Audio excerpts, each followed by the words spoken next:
Buddhist young forum या सामाजिक संघटनेचा 10वा वर्धापन दिन लुंबिनी बुद्धविहार कोपरगाव या ठिकाणी मोठ्या उत्साहात संपन्न।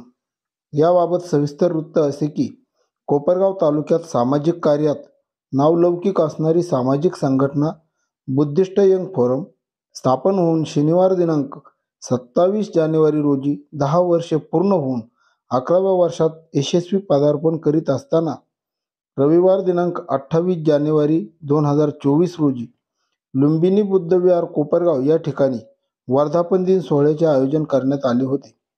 या कार्यक्रमाप्रसंगी परभणी येथील सत्यशोधक विचारवंत प्राध्यापक आर.एस. यादव सर यांचे व्याख्यान आयोजित करण्यात आले होते।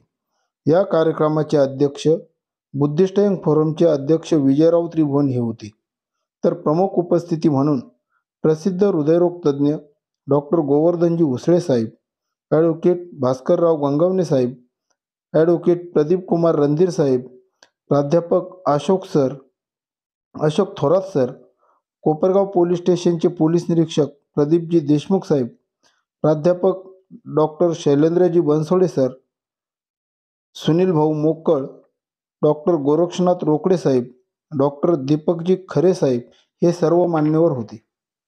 कार्यक्रमाच्या सुरुवातीलाच तथागत भगवान बुद्ध आणि डॉक्टर बाबासाहेब आंबेडकर यांची पूजा करून व सामुदायिक त्रिसरण पंचशील ग्रहण करून कार्यक्रमाची सुरुवात करण्यात आली।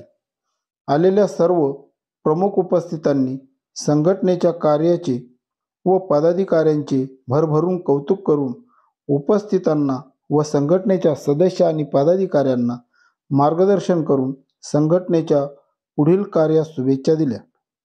पूज्य भंते आनंद सुमनसिरी व पूज्य भंते धम्मसिरी यांनी या कार्यक्रमास भेट देऊन संघटनेच्या पदाधिकारी व सभासदांना आशीर्वाद देऊन भावी कार्यास शुभेच्छा दिल्या। यावेळी संघटनेचे ज्येष्ठ सल्लागार साहेबराव कोपरे साहेब, नानासाहेब रणशूर साहेब, उपाध्यक्ष नितीन शिंदे, कार्याध्यक्ष राजेंद्र उशिरे, सचिव राहुल खंडीजोड, खजिनदार संजय दुशिंग, संघटक संजय कांबळे, कोर कमिटी सदस्य मनोज शिंदे, सचिन पगारे, संतोष कोळगे, किरण कासारे, भगवान खळे, दिनेश निकम, प्रीतम मुंतोडे, अरुण खरात, भारत सदर, रवींद्र धिवर, रवी धुळे, संजय विगे, प्रशांत कोपरे, राजेंद्र त्रिभुवन, राहुल गायकवाड, साई गायकवाड, रोशन शेजवळ, सुनील खरात, रवी भालेराव, अजय उशिरे, देवेंद्र बनकर, शंकर घोडेराव, रमेश जगताप सर, खरात सर, एकनाथ पवार, कुणाल सातदिवे, अशोकराव शिंदे, महेश दुशिंग, नानासाहेब रोकडे, माजी नगरसेविका वर्षाताई शिंगाडे, सरोजिनीताई हुसळे, भारतीताई त्रिभुवन, सोनमताई त्रिभुवन, पगारेताई, भारतीताई शिंदे यांसह अनेक महिला पुरुष व तरुण तरुणी समाज बांधव मोठ्या संख्येने हजर होते। या कार्यक्रमाचे प्रास्ताविक ॲडव्होकेट अजित झोडगे सर यांनी केले, तर सूत्रसंचालन भीमराव गंगवणे यांनी केले। संघटनेचे कार्याध्यक्ष राजाभाऊ उशिरे यांनी आलेल्या सर्व उपस्थित मान्यवरांचे आणि समाज बांधवांचे आभार मानले। या कार्यक्रमास येणाऱ्या सर्व समाज बांधवांची भोजनाची व्यवस्था आयुष्यमान दिलीपराव धाकू सोनवणे, प्रल्हाद धाकू सोनवणे, बाळासाहेब धाकू सोनवणे, ज्ञानेश्वर धाकू सोनवणे व सोनवणे परिवार आनंदवाडी चांदेकसारे यांच्या वतीने करण्यात आली होती। संघटनेच्या वतीने या सोनवणे परिवाराचा सत्कार करून संघटनेचे अध्यक्ष विजयराव त्रिभुवन यांनी सोनवणे परिवाराचे आभार मानले। महत्त्व ज्यांनी आपल्या समाजाच्या उद्धारासाठी सर्व काम केलेलं आहे त्या सगळ्यांना एकदा मी अभिवादन करतो। आणि आज मोठा आनंदाचा दिवस आहे की बुद्धिस्ट यंग फोरम कोपरगाव या सामाजिक संघटनेचा 10वा वर्धापन दिन सोहळा आपण या ठिकाणी साजरा करत आहोत। आणि या सोहळ्यामध्ये मला स्वतःला सहभागी होता आलंय याबद्दल मी स्वतःला धन्य मानतो। आजच्या आपल्या या 10व्या वर्धापन दिन सोहळ्याच्या निमित्तानं जे आपले प्रमुख व्यक्ती या ठिकाणी आलेले आहेत प्राध्यापक आर.एस. यादव सर, त्यांना आपण जास्तीत जास्त वेळ देऊया। या कार्यक्रमाचे अध्यक्ष विजयराव त्रिभुवन, त्याचप्रमाणे माझे मित्र स्नेही ॲडव्होकेट भास्करराव गंगावणे साहेब, ॲडव्होकेट प्रदीप कुमार रणधीर साहेब, आयुष्यमान सुनील भाऊ मोकळ, दीपकजी खरे आणि थोड्याच वेळापूर्वी या ठिकाणी आगमन झालेलं होतं आमचे मित्र डॉक्टर गोरक्षनाथजी रोकडे, ते काही कारणास्तव गेलेले आहेत, पुन्हा येतील. आणि सर्व बुद्धिस्ट यंग फोर्सचे कोर कमिटीचे सदस्य आणि सर्व सन्माननीय सदस्य आणि माझे मित्र संजयजी कांबळे, की ज्यांच्या प्रेरणेमुळे मी नेहमी या बुद्धिस्ट यंग फोरमचा एक ॲडवायझर आणि त्यामध्ये सातत्याने सहभाग होत असतो. आणि मी गेले 10 वर्ष या संघटनेचं कार्य ऑब्झर्व करतोय. मी बुद्धिस्ट यंग फोरचा सदस्य होऊ शकत नाही, कारण मी आता सिनियर सिटीजन आहे, मी 70च्या जवळ आलो आहे, त्यामुळं मी काही यंग नाही आहे. परंतु यांचं काम जे आहे मी ते ऑब्झर्व करतो आहे. आणि मला असं आढळून आलंय की बुद्धिस्ट यंग फोरम हे विधायक काम करते, विध्वंस काम नाही करत. आणि जेव्हा जेव्हा एखादी संस्था विधायक काम करते त्या संस्थेच्या पाठीमागे आपण सगळ्यांनी उभं राहिलं पाहिजे. की जी संस्था एक सामाजिक कामासाठी समाजाला न्याय मिळावा, समाजावरती काही अन्याय झाला असेल कुठे, त्या ठिकाणी जाऊन एक आपली ताकद दाखवण्याचा प्रयत्न सातत्यानं हे बुद्धिस्ट यंग फोर्स करत आहे. त्याचप्रमाणे अकॅडमिक गोष्टी असतील. मागच्या वेळेला मी विद्यार्थ्यांसाठी एक कार्यक्रम घेतला होता की जे विद्यार्थी पास झालेले होते त्यांच्यासाठी मार्गदर्शन. आणि आता पुढची परिस्थिती देशाची अत्यंत विचित्र अवस्थेत जाणार आहे. एक सामाजिक परिस्थिती, राजकीय परिस्थिती फार वेगळी या देशामध्ये येऊ घातलेली आहे.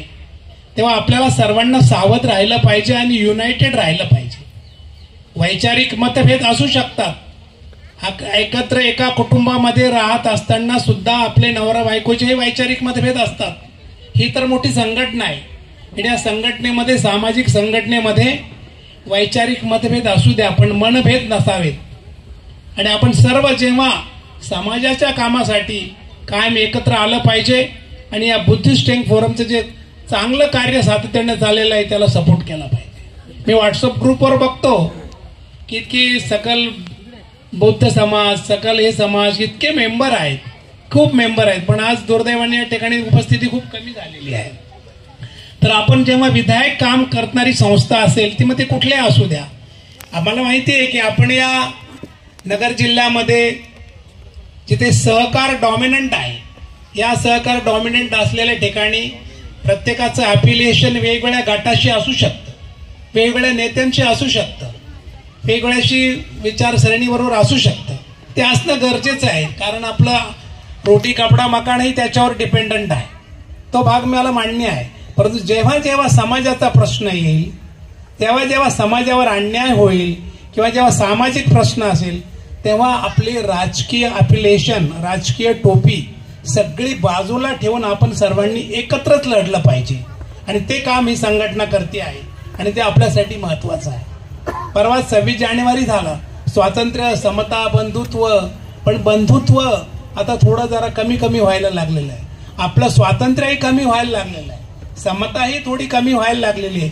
तेव्हा आपल्याला एकजुटीनं स्वातंत्र्य आणि समता आणि बंधुत्व, संविधान टिकवण्यासाठी आपल्याला सगळ्यांना विचारपूर्वक निर्णय घेतला पाहिजे आणि विचारपूर्वक काम केलं पाहिजे.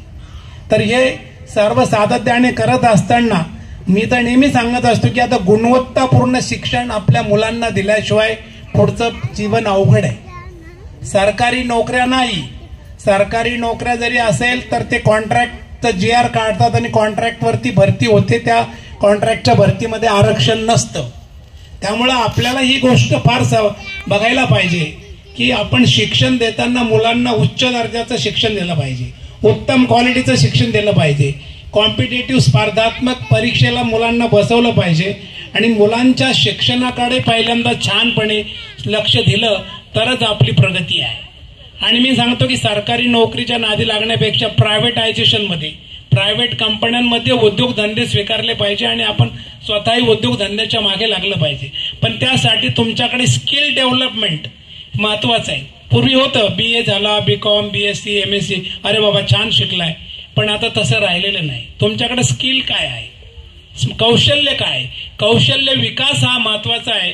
म्हणून आपल्या सगळ्या मुलांना, छोट्या छोट्या मुलांना कौशल्य विकास, गुणवत्तापूर्ण शिक्षण, चांगलं शिक्षण, ज्यांना शक्य आहे त्यांनी इंग्लिश मीडियमचं शिक्षण ह्या विद्यार्थ्यांना दिलं तरच हे विद्यार्थी पुढे जगाच्या या मार्केटमध्ये, जगाच्या या बाजारामध्ये चांगल्या प्रकारे उभं राहू शकतील, हे मला सांगायचं आहे. आणि मग तुम्हाला काही अडीअडचणी असतात या बुद्धिस्ट यंग फोरमच्या ज्या काही त्यांच्या विधायक ऍक्टिव्हिटी आहे त्यांना अर्थसहाय्य करण्यासाठी आम्ही सगळे इथे आहोतच. रोकडे डॉक्टर आहेत, गंगावणे साहेब आहेत, आम्ही आहोत आणि अनेक जण आहेत. आता बऱ्यापैकी आपल्या सगळ्यांची आर्थिक परिस्थिती पहिल्यासारखी राहिलेली नाहीये, पण जेव्हा जेव्हा विधायक कार्य असेल ना त्यावेळेला सर्वांनी पुढे येऊन सढळ हाताने त्या विधायक कामासाठी मदत केली पाहिजे. आपण करताच आहात. मी व्हॉट्सअपवर बघतोय की सगळे बुद्धिस्ट यंग फोर्सचे सर्व सदस्य आणि बरेच लोक कायम कुठल्या ना कुठल्या कामानिमित्त वर्गणी देणगी देत असतात. त्याबद्दल तुमचं कौतुक आणि धन्यवाद आहे. महाकारुणिक तथागत भगवान गौतम बुद्ध, भारतीय राज्यघटनेचे शिल्पकार, विश्वरत्न महामानव बोधिसत्व परमपूज्य डॉक्टर बाबासाहेब आंबेडकर यांच्या विचारांना प्रथमतः त्रिवार अभिवादन करतो. मंचावर उपस्थित प्रमुख व्याख्याते यादव सर, तसेच बुद्धिस्ट यंग फोर्स या संस्थेला नेहमी मार्गदर्शन करणारे हृदयरोग तज्ञ, जसं गंगावणे भाऊ साहेबांनी सांगितलं की आमचे देवदूत डॉक्टर गोवर्धनजी हुसळे साहेब, तसेच कायदेशीर सल्लागार, नेहमी कोणत्याही केसमध्ये असो आम्हाला मार्गदर्शन करणारे भास्कररावजी गंगावणे साहेब, तसेच आमचे ॲडव्होकेट सरकारी वकील, त्यांची नेहमी आम्हाला साथ असते असे प्रदीप कुमार रणधीर साहेब, तसेच सुनील भाऊ मोकळ, डॉक्टर दीपकजी खरे साहेब, उपस्थित सर्वच मान्यवर यांचं नेहमी या संघटनेसाठी कायम स्वरूपी त्यांची तळमळ असते. कारण संघटना ही कोणत्याही राजकीय पक्षाची, कोणत्याही गटातटाची नाही. कारण संघटना ही समाजाची आहे. संघटनेचं नावच बुद्धिस्ट आहे आणि बुद्धिस्ट असल्यामुळे प्रत्येक बुद्धिस्ट माणसाची ही असणारी मातृतुल्य संस्था आहे. आणि या संस्थेवर कोपरगाव शहरातच नव्हे, तालुक्यासह जिल्हाभरातून या संस्थेवर प्रेम करणारे सर्व समाज बांधव मोठ्या संख्येने आहे. डॉक्टर साहेबांनी खंत व्यक्त केली की आजची उपस्थिती कमी आहे, परंतु डॉक्टर साहेबाला एक नम्र विनंती करतो की आजची उपस्थिती ही कशामुळे कमी आहे की आज लग्न सराई भरपूर आहे, लग्नाची तारीख जास्त आहे, त्याच्यामुळे संघटनेचे जे महत्त्वाचे पदाधिकारी असतील ते सुद्धा उपस्थित नाही. आणि संघटनेचा हा एक ब्रँड झालेला आहे आणि हा ब्रँड तुमच्या सारख्या दानदात्यांच्या सहकार्यामुळे ही बुद्धिस्ट यंग फोर्स हा एक ब्रँड झालाय. कोपरगाव शहर व तालुक्यामध्ये अन्यायाचा कर्दन काळ म्हणल्या जाणारी संघटना म्हणजेच बुद्धिस्ट यंग फोर्स. जिथे कुठे अन्याय अत्याचार होतो त्या ठिकाणी मग तो बुद्धिस्ट यंग फोर्सचा सदस्य पदाधिकारी असेल तो धावून जातो. त्याच्या परीने जेवढी मदत होईल तेवढी तो मदत करीत असतो. आणि आपण डॉक्टर बाबासाहेब आंबेडकर प्रवेशद्वाराचं काम ज्यावेळेस चालू केलं त्यावेळेस डॉक्टर साहेब असतील, वकील साहेब असतील, या सर्वांनी आर्थिक योगदान भरघोस दिलं. त्यामुळे समाजाच्या पैशावरती अतिशय दिमाखात उभी असलेली कमान प्रवेशद्वार आज दिसत आहे. काल मी एक व्हिडिओ बघितला, तुमच्यापर्यंत सुद्धा तो व्हिडिओ पोहोचला असेल. ज्यांनी विरोध केला त्या प्रवेशद्वाराला तेच त्या प्रवेशद्वाराचा व्हिडिओ आणि त्यांचा फोटो सारखा सारखा दाखवत होते. ही बुद्धिस्ट यंग फोर्सची ताकद आहे. आणि जसं डॉक्टर साहेबांनी सांगितलं की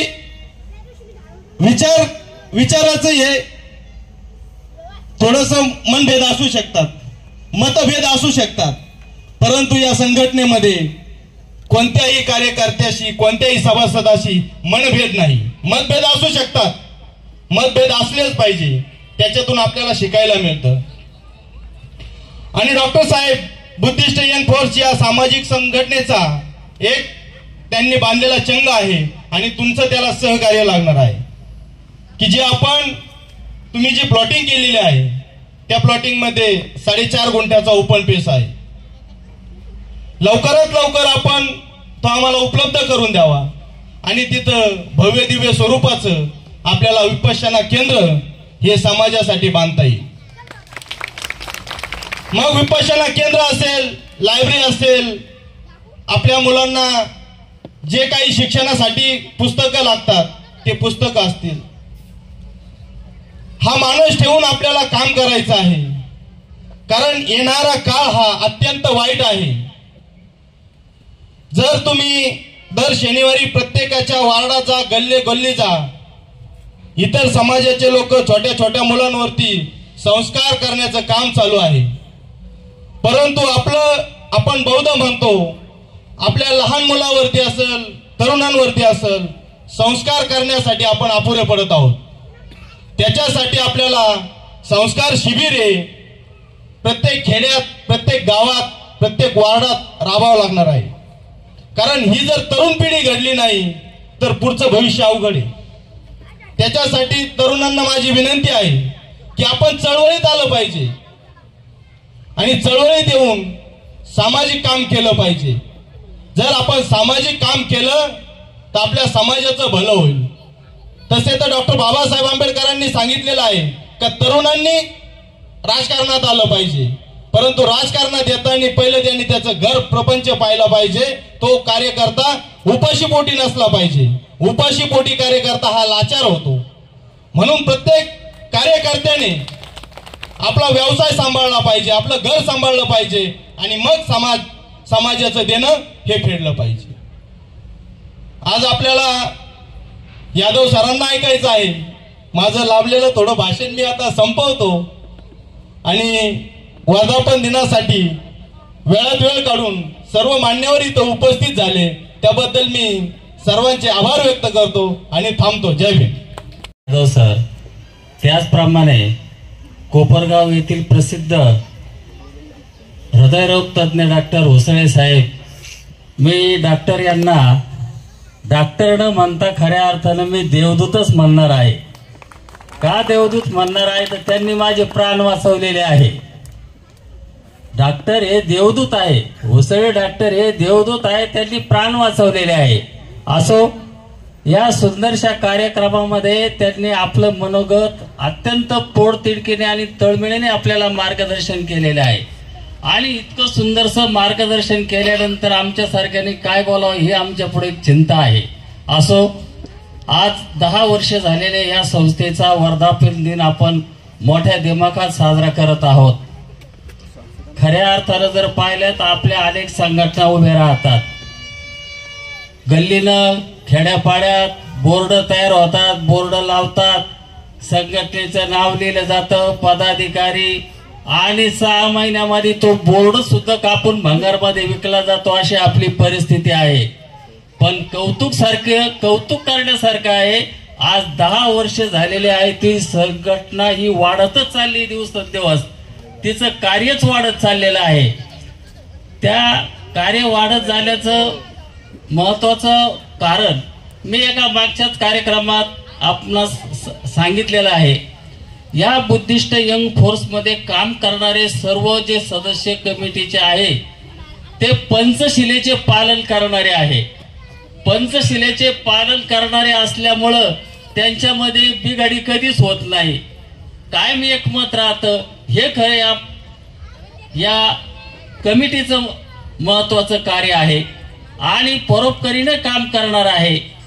आपल्याला 10 वर्षातलं त्यांचं महत्वाचं काम काय दिसलं असेल प्रास्ताविकेमध्ये झोडगे साहेबांनी सांगितलं, त्याचप्रमाणे भीमराव गंगवणे यांनी सांगितलं, कोपरगावचं नाक डॉक्टर बाबासाहेब आंबेडकरांच्या स्मारकाजवळ जे आहेत कमान, त्या कमानीत कोपरगावातून आपला समाजाचा कोणताही जरी माध्यमामध्ये शिरला तर पहिलं बुद्धिस्ट यंग फोर्स नाव त्या ठिकाणी दिसतं. ताळ्या मळ्यातल्या गेळ्या पाळ्यातल्या येणाऱ्या माणसाचं नाव त्या बुद्धिस्ट यंग फोर्स मध्ये दिसतं. त्याच्यामुळे येणाऱ्या सामाजिक माणसाला त्याची आपुलकी निर्माण होते, त्याच्या मनामध्ये आपुलकीची भावना निर्माण होते. म्हणूनच ही संघटना ही आज 10 वर्ष झालेले चांगल्या प्रकारे काम करीत आहे. आपण अनेक वेळा पाहतो त्या व्हॉट्सअपवर एखाद्या ठिकाणी अन्याय झालेला आहे, एखादं गरीब कुटुंब आहे, एखाद्याचं घर जळालेलं आहे, त्यांना काही मदत करायची असेल तर विजूभाऊ त्रिभुवन त्या व्हॉट्सअपवर टाकतात की सढळ हाताने मदत करा कोणाला गरजूवंताला आहे. अहो त्यांचं या बुद्धिस्ट यंग फोर्सचं नाव ऐकताच लोक धडाधड 500 काय 1000 काय त्या ठिकाणी फोन पेनं पैसे देऊन पाठवतात. कारण का पाठवतात पैसे? या संघटनेवर लोकांचा विश्वास आहे, ते निर्भीडपणे काम करणार आहे, ते भ्रष्टाचारीपणाने काम करणार नाही, कोणाचा 1 रुपया खाणारा नाही, स्वतःच्या खिशातून झळ खाऊन करणारे काम करणारे हे पदाधिकारी आहे. त्यामुळे तुमचा आमचा या संस्थेवर विश्वास आहे. आणि मी ज्या डॉक्टर साहेब भीमभाऊ गंगवणे साहेब, रणधीर साहेब आणि या कार्यक्रमाचे मुख्य आयोजक आहेत आपले आणि अरुण भाऊ. खरं म्हणजे बुद्धिस्ट यंग फोर्स मी सभासद नसतानाही माझी एक धाक आहे की मी सभासद नाहीये, पण आपल्याला गावोगावातला कार्यकर्ता हा बुद्धिस्ट यंग फोर्सकडे आकर्षित झाला पाहिजे. कारण का ही संघटना राजकीय नसून ती सामाजिक आहे आणि सामाजिक कार्य करीत असताना ही तालुक्यात 1 नंबरला काम करते आहे. आज अभिमानानं सांगायचं म्हटलं तर डोळे गंगवणे साहेब म्हटले किंवा डॉक्टर साहेब म्हटले, डोळे झाकून धम्मदान द्यायचं असेल तर एकच संस्था बुद्धिस्ट यंग फोर्स. कारण ती त्या पैशाचा विनियोग हमखास समाजातील गोरगरीब पीडित आणि अत्याचार यांच्यासाठी करते. म्हणून माझं फक्त एकच म्हणणं आहे का आपल्याला गावागावापर्यंत पोहोचायचं आहे. आणि हा बुद्ध धर्म हा आपल्याला राजकीय नको, राजकीयपेक्षा आपण समाजाला बरोबर जोपर्यंत घेऊन जाऊ तोपर्यंत राजकीय आपापल्या जवळ येतील. म्हणून मी माझ्या पक्षातर्फे आणि मोकळ परिवारातर्फे बुद्धिस्ट यंग फोर्सच्या सगळ्या आमच्या तरुण मित्रांना हार्दिक शुभेच्छा देतो. आणि यांचा 10वा वर्धापन जो 11 होईल तो आणखीन या भरगतच्या पटांगणात हो अशी शुभेच्छा देतो. जय भीम. गंगावणे साहेब तसेच मान्य सुनील भाऊ मोकळ, डॉक्टर दीपकजी खरे, ज्येष्ठ मार्गदर्शक कोपरे साहेब, रणशूर साहेब, तसेच जमलेल्या सर्व बंधू आणि भगिनींनो, आज आपण या ठिकाणी बुद्धिस्ट यंग फोरम या सामाजिक संघटनेच्या 10व्या वर्धापन दिनानिमित्त आपण सर्वजण त्यांना शुभेच्छा देण्यासाठी या ठिकाणी जमलेले आहोत. आमचे मित्र आदरणीय जोडगे सरांनी प्रास्ताविक करताना या गेल्या 10 वर्षाचा लेखाजोखा आपणासमोर मांडलेला आहे. परंतु मला या ठिकाणी म्हणजे मला वैयक्तिक आवडलेले जे काही सगळेच उपक्रम मला त्यांचे आवडलेले आहे, परंतु मला वैयक्तिक जे काही उपक्रम आवडले त्यामध्ये भीम फेस्टिवलचा विषय असेल किंवा भीमा तुझ्या जन्मामुळे हे महानाट्य या ठिकाणी सादरीकरणाचा कार्यक्रम असेल, आणि सगळ्यात महत्त्वाचं म्हणजे कोपरगाव शहरामध्ये दिमाखाने उभी असलेली विश्वरत्न डॉक्टर बाबासाहेब आंबेडकरांच्या नावाची कमान असेल. या सर्व गोष्टी या बुद्धिस्ट यंग फोरमने अतिशय हिरिरीने आणि अतिशय गंभीरपणे पार पाडल्या. अनेक संकट आले, अनेक समस्या होत्या, परंतु या सगळ्या समस्यांवर मात करून आज ही संघटना गेली 10 वर्षापासून समाजातील उपेक्षित, अन्याय, अत्याचारित आणि गरजू लोकांसाठी झगडत आहे, अहोरात्र काम करत आहे. मी या संघटनेच्या सर्व पदाधिकाऱ्यांचं या ठिकाणी अभिनंदन करेल. त्यामध्ये संजीव भाऊ असतील, नितीन भाऊ असतील, आमचे राहुलजी खंडीजोड असतील आणि सर्व सदस्य पदाधिकारी असतील. हे सर्वजण अहोरात्र कष्ट करून कुणाच्याही आकेला धावून जातात, हे खरंच या ठिकाणी उल्लेखनीय बाब आहे. मी या संघटनेच्या या वर्धापन दिनानिमित्त हार्दिक सर्व पदाधिकाऱ्यांचे अभिनंदन करतो आणि त्यांच्या पुढील वाटचालीस हार्दिक शुभेच्छा देतो. जय भीम. संदेश देणारे तथागत सिद्धार्थ गौतम बुद्ध. ऐसा चाहो राजमय जहां मिले सबन को अन्न, छोटो बड़ो सब संग बैसे तो रविदास रहे प्रसन्न म्हणणारे संत रविदास. माणसं प्रबोधनातून घडत असतात आणि म्हणून कीर्तन परंपरेचा पाया कीर्तनाला प्रबोधनाचं साधन म्हणून ज्यांनी प्रस्थापित केलं ते संत नामदेव महाराज. डॉक्टर बाबासाहेब आंबेडकरांनी जगभराचं पांडित्य संपादन केल्यानंतरही एका संताला गुरु म्हणून घोषित केलं ते संत कबीर. माणसाचा माथा ठिकाण्यावर यावा म्हणून हजारो अभंगाची गाथा त्या संतांनी मांडली ते संत तुकाराम महाराज. एक राजाची राणी नसतानाही जन्माला घातलेल्या लेकराला राजा करता येतं, हा पराक्रम ज्या मातेने केला ते राष्ट्रमाता जिजाऊ मासाहेब. राणीच्या पोटातून न जन्मताही राजा होता येतं, हा पराक्रम ज्यांनी केला ते छत्रपती शिवाजी महाराज.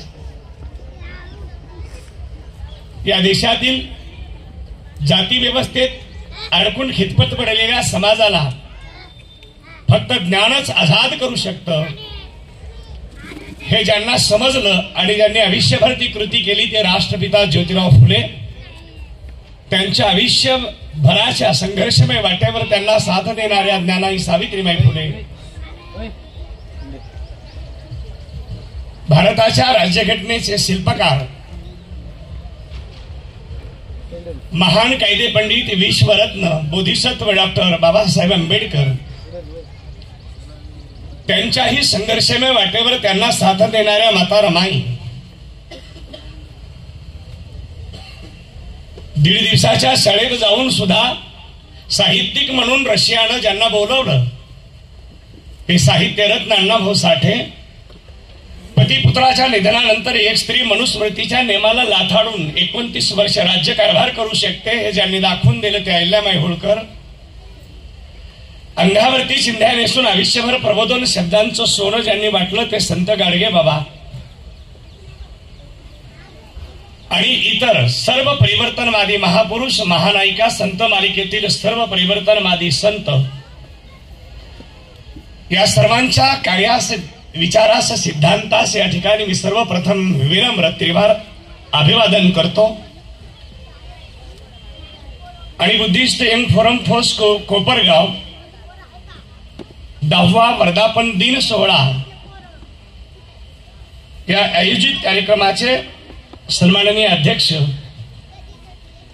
माननीय विजयरावजी त्रिगोण साहेब, अध्यक्ष बुद्धिस्ट यंग फोरम कोपरगाव. विचारमंचावरती उपस्थित असलेले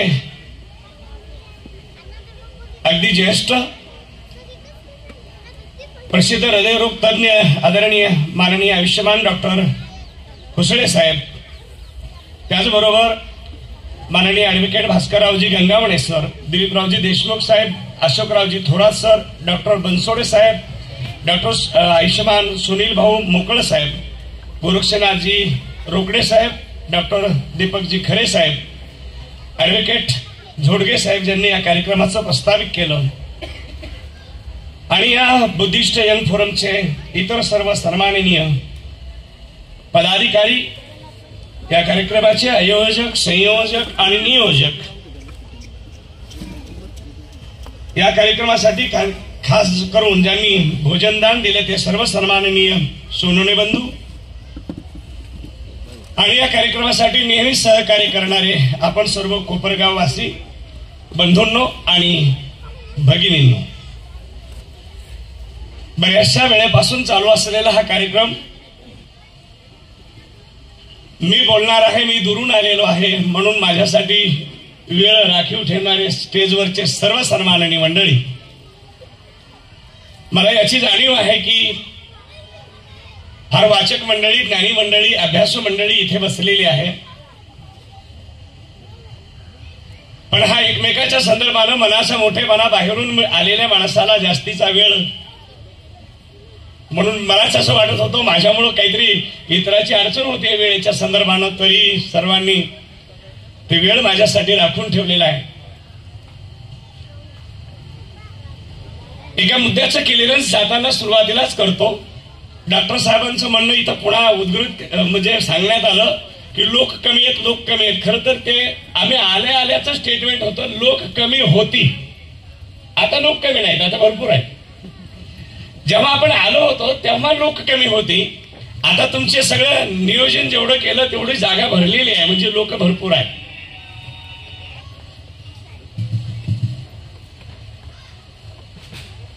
आता बरेचसे मुद्दे अगोदरच्या वक्त्यांच्या छोट्या छोट्या भाषणातून का होईना इथे उपस्थित झालेले आहेत. खास करून बुद्धिस्ट यंग फोरमच्या माध्यमातून जे कार्य केलं गेलेलं त्या कार्याची यादीही प्रस्तावनेमध्ये मांडण्यात आली.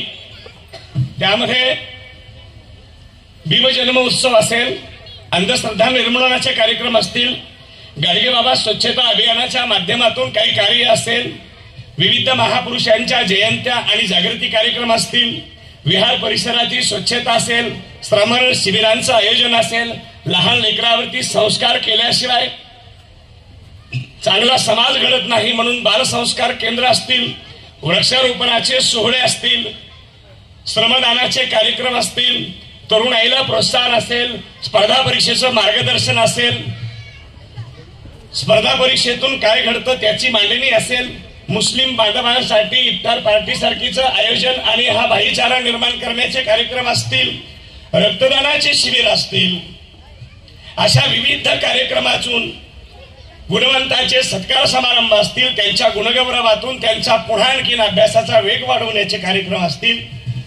ऐतिहासिक जे आर्च कमांड आहे त्याची बांधणी असेल, मांडणी असेल, आणि एकूण हा सगळा सुंदर असा परिसर येणे परिसरात होत असलेला हा छानसा असा कार्यक्रम. या कार्यक्रमासाठी मला या ठिकाणी उपस्थित राहता आलं, मला ज्यांच्या माध्यमातून बोलावणं आलं. खरं तर मला स्वतःला भाग्यवान समजतो की असा एका चांगल्या कार्यक्रमाचा हिस्सा मला या ठिकाणी बनता आलं.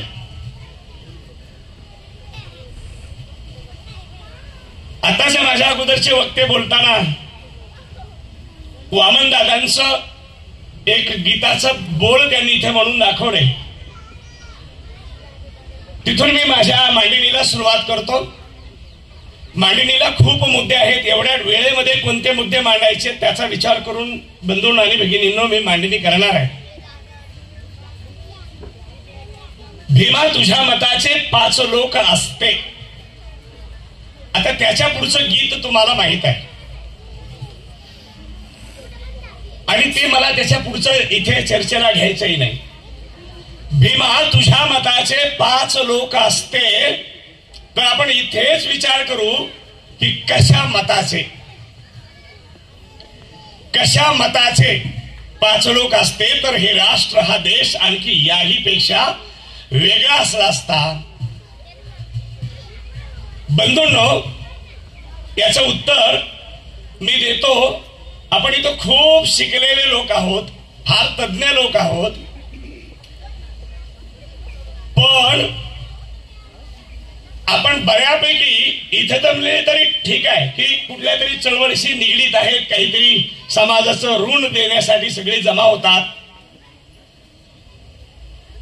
परंतु वैयक्तिक स्वतःची गाडी, स्वतःचा बंगला, स्वतःची सुख याच्यामध्ये अडकलेला शिकलेला माणूस याच्याकडे पाहिल्यानंतर असं वाटण्याचं काही कारण नाही की शिक्षण ही महान गोष्ट आहे.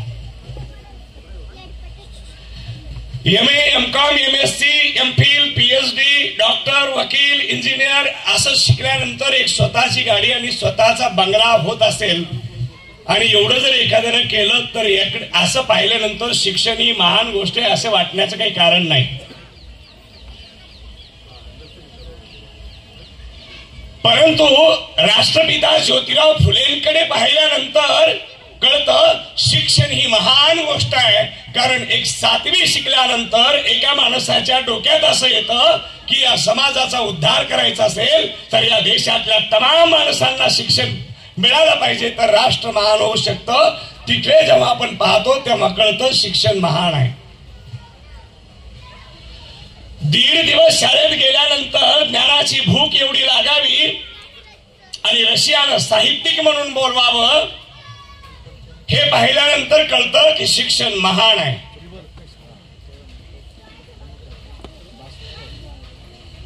हातात काळीची लेखन करून पाटीवर अ आ ईच्या बाराखड्या रेखाटल्यानंतर पहिली शिक्षिका होऊन काव्य फुले नावाचा ग्रंथ प्रकाशित केला जाऊ शकतो. तिथे पाहिल्यावर कळतं शिक्षण महान आहे. खाजगीपणामध्ये बाराखडी शिकवून गाथा तयार केल्या जाऊ शकते. तिथे पाहिल्यावर कळतं शिक्षण महान आहे. आणि भीमा तुझ्या मताचे 5 लोक असते या कोटेशनचा मला मांडणी करायची आहे बंधूंनो. जागतिक विद्वत्ता असावी. जगानं सिम्बॉल ऑफ नॉलेज मानावं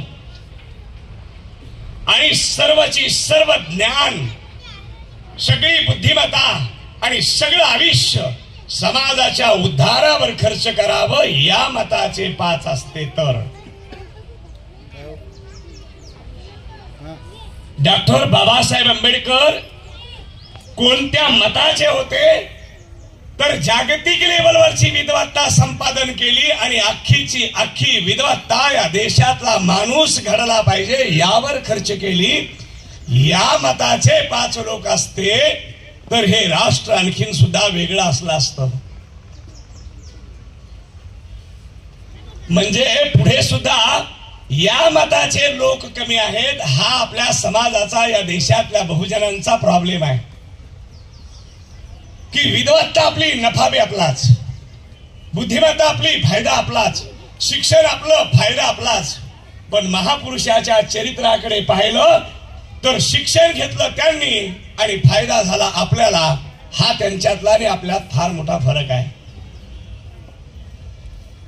दुसरा मुद्दा चर्चेला आला तो मुद्दा डॉक्टर साहेबांनीच घेतला की येणारा काळ भयंकर आहे.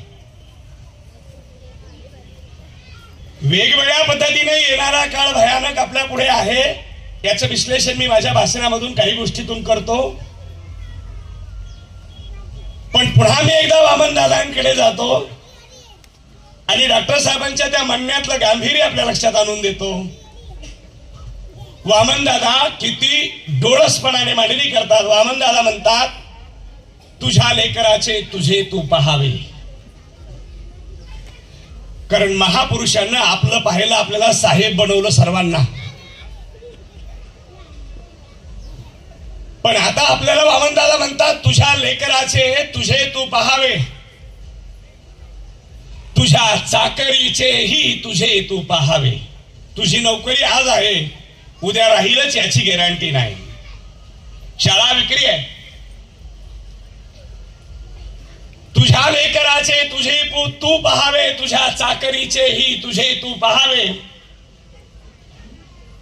तुझ्या भाकरीचेही तुझे तू पहावे आणि तूच सांभाळावी आज तुझी लोकशाही. कारण आता भीम नाही रे, आता भीम नाही. आता भीमराव डॉक्टर बाबासाहेब आंबेडकर नाहीत. लोकशाही देऊन गेले आणि ती लोकशाही तुम्हाला मला आता सांभाळायचं एक सूचना वामनदादांनी त्यांच्या गीतामधून आपल्यावर करून दिलेली आहे की तुम्ही आता हे तुमचं सांभाळणं काम आहे.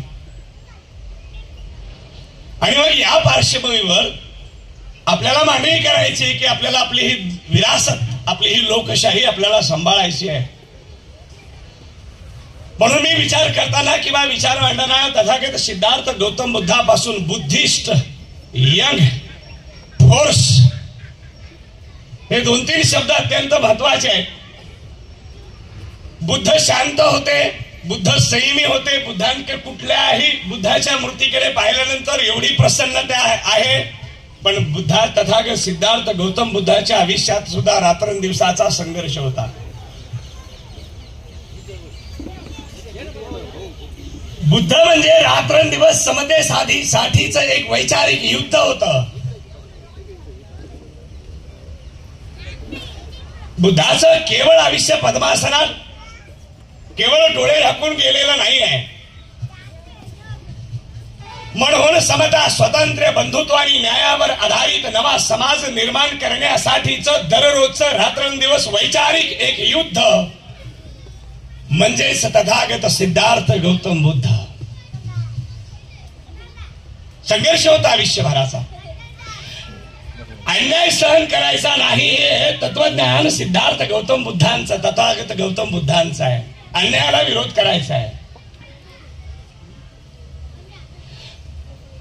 आणि ते मांडणी करत असताना कधी असं म्हणलं नाही मी कुठल्या तरी देवाचा अवतार आहे, कुठून तरी खालून आलो, कुठून तरी वरून आलो, कुठेतरी प्रकट झालो आणि म्हणून मी तुम्हाला तत्वज्ञान सांगतो असं नाही.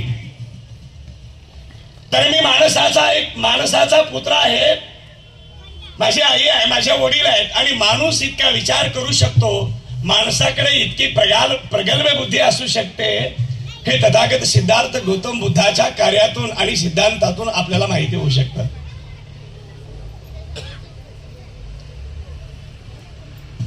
भारत देशामध्ये तथागत सिद्धार्थ गौतम बुद्धाला मानणारी किती मंडळी जन्माला आली हा अलग मुद्दा आहे, पण बुद्धाचा मान आणि सन्मान, वैचारिकतेचा मान आणि सन्मान अख्ख्या जगाने केलाय हे मात्र नाकारता येत नाही.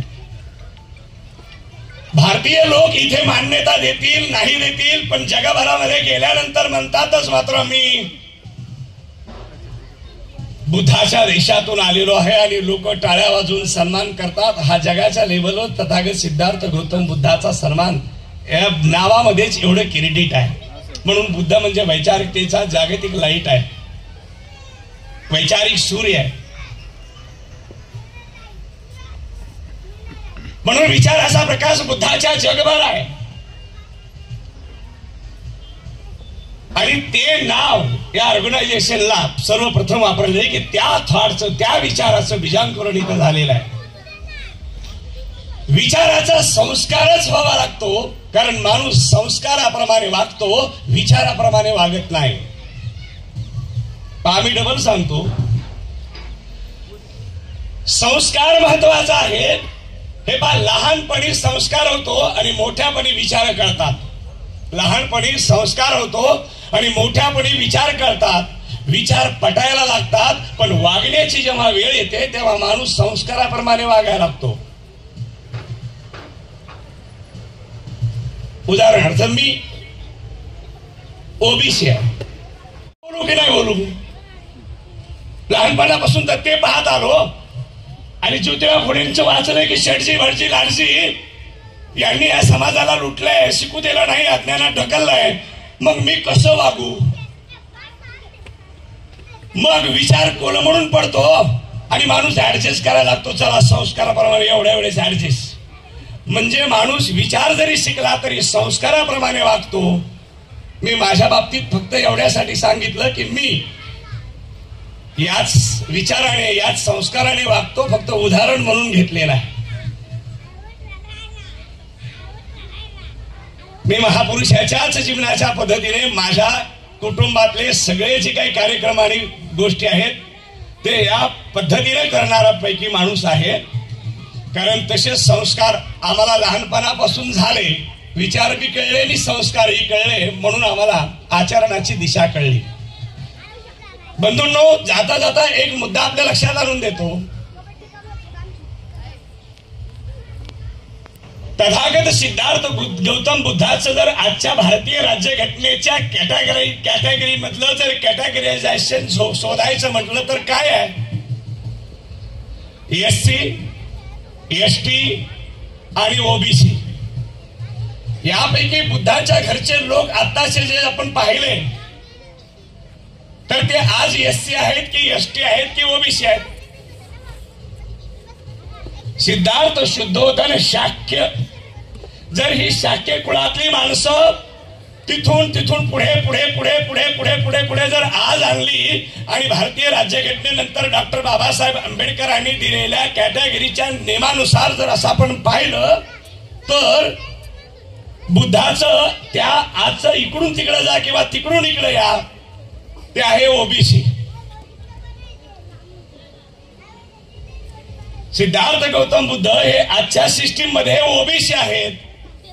दुःख हे आहे बुद्ध ओबीसी आहेत पण ओबीसी बुद्ध नाहीत. म्हणजे काम काय करायचंय हे सुद्धा आपल्याला जेव्हा क्लिअर होईल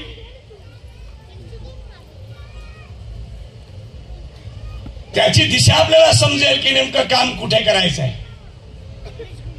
मी वाक्य पुन्हा म्हणतो, बुद्ध ओबीसी आहेत पण आजचा ओबीसी बुद्ध नाही. इथं सगळ्यात मोठी क्रांतीची बाधा ही आहे. आणि ज्या दिवशी हे अचिव्हमेंट आपण हे अचीव्ह करू शकतो करू त्या दिवशी पुन्हा एकदा आपल्या पद्धतीनं नव्यानं या देशामध्ये क्रांती होणार आहे. आणि ती एक दिवशी हो घातलेली आहे असं या देशातलं वर्तमान चित्र सुद्धा आहे. पण हे सांगावं लागेल.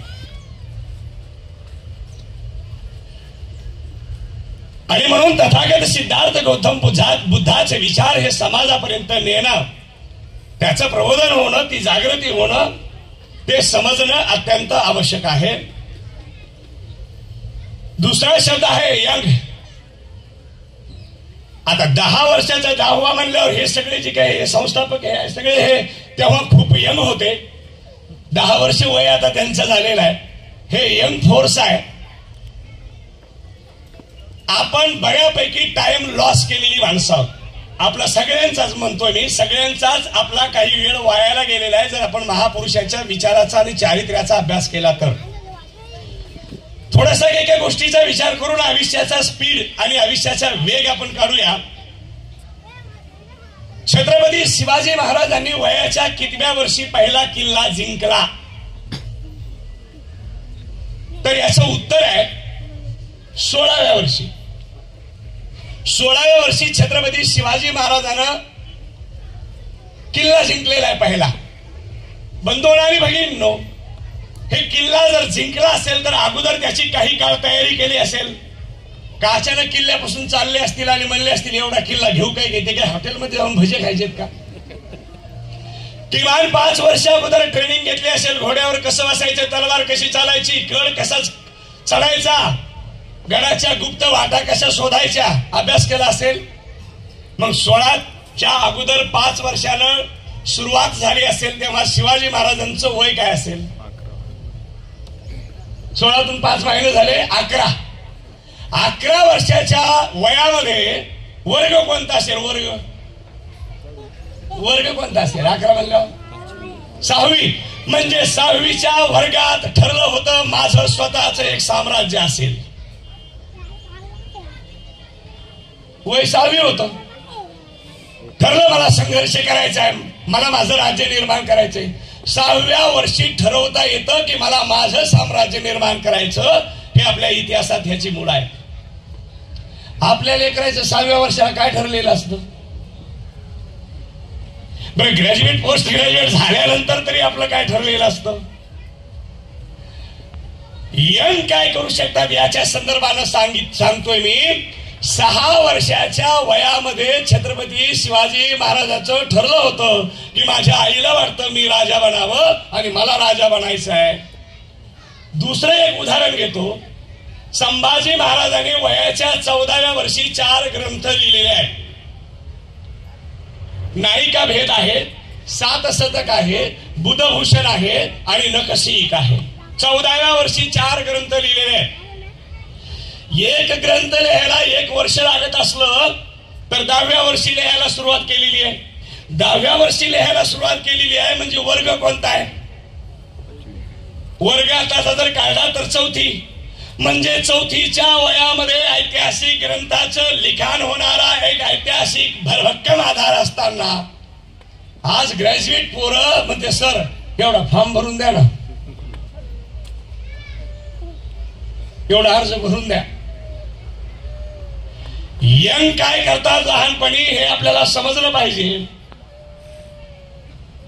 11 एप्रिल 1827 जन्माला आलेल्या ज्योतिराव फुलेंनी 1848 या देशातल्या स्त्रीला शाळा नव्हती ती शाळा काढली. आता सारखी संस्था काढणे नव्हे, ते क्रांतिकारी पाऊल होतं. ज्योतिराव फुलेंचं वय होतं 21 वर्ष. देशाच्या व्यवस्थेशी टकरा होता हे असतात यंग. जे तरुणाई असते, जे वय असतं, त्या वयामध्ये फार बलशाली निर्णय आणि बलशाली कृती करता येते. आणि म्हणून आणखी हे ऐतिहासिक हे सबळ आधाराचे सपोर्टेबल जी थेरी आहे, ती थेरी आपण अभ्यास करून आपल्या ज्या कार्याच्या सीमारेषा आहेत त्याला इतक्या विस्तारित करणं, इतकं मोठं वाढवणं, इतका प्रचार आणि प्रसार करणं, आणि हे रोपटं एखाद्या ठिकाणी लावल्यानंतर याचा आदर्श, याचा आयडिओलॉजी हे बाहेर गेले पाहिजे. लहानपणी आजीबाई एक गोष्ट सांगायची. एक झाड होतं, त्याची एक फांदी ह्या गावाला गेली होती, दुसरी फांदी त्या गावाला गेली होती. खोटं वाटतं त्यावेळेला की एवढ्या दूर दूर जाणाऱ्या फांद्या नसतात असं वाटायचं. परंतु तसं झाड असू शकतं की हे जे आहे बुद्धिस्ट यंग फोरम, हे रोपटं जरी या चिंचाच्या वनामध्ये इथल्या लावलं गेलं असलं तर याच्या फांद्या, याची आयडिओलॉजी, याचा विचार, याचा ऍक्शन प्लॅन बाकीकडे जाणं, तिकडेही या पद्धतीचं इम्प्लिमेंटेशन, तिकडेही अंमलबजावणी होणं आणि या झाडाच्या फांद्या दूर दूर जाऊन हा प्रचार आणि प्रसार होणं अत्यंत आवश्यक आहे. हे वाढत जाणं आवश्यक आहे. एखाद्या लेकराला माणसाचं सामर्थ्य जर आपल्याला तपासून पाहायचं असलं तर एखाद्या लेकराला जर आता कुठून तरी एखादी वस्तू आणायला म्हणलं की नाही, पळ बरं जाऊन एक वस्तू घेऊन ये, ते जे पळत असतो ती त्याचं सामर्थ्य नसतं. पळत असतो ना, ती त्याची कुवत नसते. त्याच्या मागं कुत्रं लागल्यावर किती पळल, ती कुवत असते. एखाद्याला म्हणलं हे उचलून तिकडे न्यायचा माणूस म्हणतो एकटाच का, पण पैसे न्यायला लावले ह्याच्यापेक्षा 5 पट उचलेल माणूस. माणसाची कुवत अलग असते आणि माणूस कृती अलग करत असतो. आणि म्हणून आमचे विजयरावजी त्रिभुवन साहेब, इथे तर तुम्ही आयडियल काम करताय, पण मी पुन्हा पुन्हा सांगतोय की याचा विस्तार मोठा होणं आवश्यक आहे. धोका तो नाही की उंच नेम धरून चुकला, खरा धोका तो आहे जवळचा नेम धरून साधला. कळलंय का भगिनींनो, मुलींनो? कळलंय का? नाही कळलं, लक्षच दिलं नाही काय? पुन्हा सांगतो, धोका तो नाही की उंच नेम धरून चुकला, खरा धोका तो आहे जवळचा नेम धरून साधला. समजा शिकताना कलेक्टरचा नेम धरला आणि तहसीलदार झाला, नेम चुकला पण धोका झाला नाही. पण चपराशाचाच नेम धरला आणि टुचकून लागला, धोका हाय. म्हणून नेम असा धरणं आवश्यक आहे. या देशातल्या 18 पगड जातीत वाटलेल्या माणसांना, तांड्या वस्त्यापर्यंत माणसांना वाटलेल्या माणसांना, परंपरेनं ज्यांना शूद्र, हीन, दीन, दलित, आदिवासी, जंगलात राहणारे, उपेक्षित जे जे लोक आहेत म्हणल्या गेला आणि ज्यांची आजपर्यंत छळवणूक आणि पिळवणूक केली, ते सगळे या बुद्धाचे वारस आणि बुद्धाचे अनुयायी आहोत. यांना जोडण्याचा सगळ्यात मोठा निशाणा धरणं आवश्यक आहे. जेवढे जुटतील तेवढे जुटतील, तरी बी धोका नाही. मग याच्यातून घडतात राजकीय परिवर्तन, याच्यातून घडतात सामाजिक परिवर्तन, याच्यातून घडतात आर्थिक परिवर्तन, याच्यातून देशात येऊ घातलेल्या नव्या संकटांना मुकाबला आपण करू शकतो. बंधूंनो,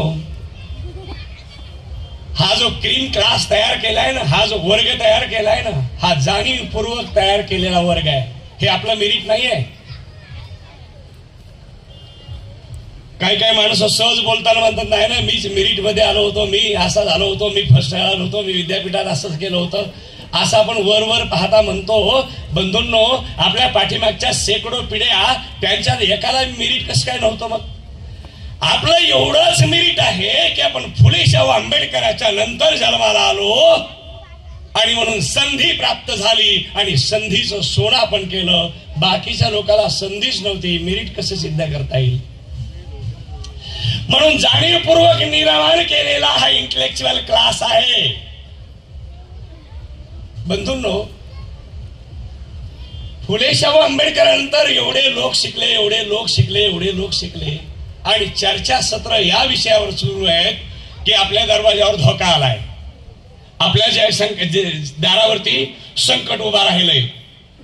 एकटे डॉक्टर बाबासाहेब आंबेडकर शिकले, सगळ्या संकटाला मागे सारलं आणि सगळ्यांना आझाद केलं आणि सगळ्यांना हक्क आणि अधिकार दिले. आम्ही सगळे शिकलो. भानगड काय झाली? ते एकटे शिकले, सगळंच देऊन गेले. बघा, पुन्हा पुन्हा सांगतो, ते एकटे शिकले, सगळ्यांना सगळं देऊन गेले. आम्ही सगळे शिकलो आणि चर्चा काय सुरू आहे? हक्काधिकार चाललेत, हक्काधिकार गेलेत, हक्काधिकार गेलेत. म्हणून कुठेतरी नीटपणाने समजून घेऊन जागृतीची गरज आहे. काहीतरी घोटाळा होतोय की नाही आपल्यात? एक जणाने शिकावं आणि सगळे अधिकार द्यावे, सगळ्यांनी. आपला घोटाळा झालाय कसा? मी उदाहरणातून समजून सांगतो. एसटीत बसलेले प्रवासी आहेत आपण सगळे. एसटीत बसमध्ये बसलेले प्रवासी आहेत आणि हे बसमधले बसलेले प्रवासी बसमध्ये चर्चा करायला लागले. वकील साहेब बसमध्ये चर्चा करायला की आपल्याला इकडं नंदुरबारला जायचंय, पण गाडी कशी शिर्डीकडे नगरकडे चालली आहे. कुठे चर्चा सुरू आहे? बसमध्ये चर्चा सुरू आहे आणि सगळ्यांचं असं चाललंय, काही नाही, आपण निवांत चर्चासत्र आयोजन करू, लांबलचक चर्चा सुरू देऊ. बरं, कशी काय चालली असेल गाडी? नंदुरबारला जायचं असताना आपल्याला गाडी शिर्डीकडे, गाडी नगरकडे, इकडे कशी काय चालली असेल? हे जरा चुकीचंच व्हायला नाही. ही चर्चा बसमध्ये सुरू आहे आणि बस बी सुरू आहे, चर्चा बी सुरू आहे आणि बस बी सुरू आहे. तसं या देशातला शिकलेला प्रत्येक माणूस या विषयावरती चर्चा करायला लागलाय की धोका आलाय, लोकशाहीच्या पुढे धोका आहे, शिक्षण चाललंय, नोकरी चालली आहे आणि निर्णय बी चालूच आहे, बस बी चालूच आहे. उलट्या दिशेनं बस जातीये, उलट्या दिशेनं देशाचा प्रवास होतोय आणि लोकांना उलट्या दिशेनं प्रवास व्हायला हे समजतंय. पण बंधूंनो, नुसती चर्चा करून भागणार नाही. पटकीनं जाऊन त्या ड्रायव्हरला व्हील पासून उचलावं लागेल, त्याला बाहेर टाकून टिरी आपल्या हातात घ्यावा लागेल. तोपर्यंत देशाचं भविष्य निर्माण होऊ शकत नाही. म्हणजे टिअरिंग नरेंद्र मोदींच्या हातात ते देणार समजा माणूस आणि चर्चासत्र आपण इथं करणार आहे आणि मग ते निर्णय तिथं होणार आहे आणि भविष्य आपला निर्णय तिथे घडणार आहे. तो जर आपल्या बाबतीत चांगला झाला नाही तर गाडी आपल्या उलटी दिशेने जाईल ना आणि मग आपली चर्चा चालूच राहणार आहे. म्हणून ड्रायव्हरच बदलावा लागतो जर तुम्हाला प्रॉपर. आणि मग ती पाहिजे तिकडे टिअरिंग व्हील तुम्हाला टर्न करून पाहिजे तिकडे ती गाडी न्यावा लागेल. तेव्हा आपण we will reach at the proper destination आणि मग योग्य मुक्कामाच्या स्थळी आपण पोहोचू शकतो. म्हणून या वर्तमान काळातल्या जे धोके या देशामध्ये झाले, निर्माण झाले आपल्या समोर, त्यातला पहिला एक धोका सांगतो. डॉक्टर बाबासाहेब आंबेडकरांनी त्यांच्या त्रिसूत्री मधला पहिला शब्द सांगितला होता, शिका. ते परदेशात आपण जर कुठे फिरायला गेलो तर साधारणतः येताना काय आणतो, त्या गावातलं काय प्रसिद्ध असेल तर शोधत असतो. पण डॉक्टर बाबासाहेब आंबेडकर महाराज परदेशात गेल्यानंतर येताना पेट्याची पेट्या भरून पुस्तक आणत होते. हे पहा, आता काय आपल्याकडे काय एक्सरे मशीन नाही डॉक्टर साहेब कुणाचा फोटो काढायला अंतर्मनाचा, पण अनेक जणांच्या शोकेस मध्ये पुस्तक आहेत पण वाचलेले नसते. मेगा कार्यक्रमामध्ये म्हणलं कुणाकुणाच्या घरात 100 पुस्तकं आहेत, बऱ्याच जणांच्या हात वरी झाले. बरं, पण म्हणलं कोणी कोणी त्यातल्या पहिल्या पानापासून शेवटच्या पानापर्यंत एक पुस्तक वाचले, बरेचसे हात झाले खाली. मग पुस्तकं असणं अलग आहे आणि पुस्तकं वाचणं अलग आहे. पुस्तकं वाचणं अलग आहे आणि पुस्तकं समजून घेणं अलग आहे. संघर्ष समजून घेणं अलग आहे.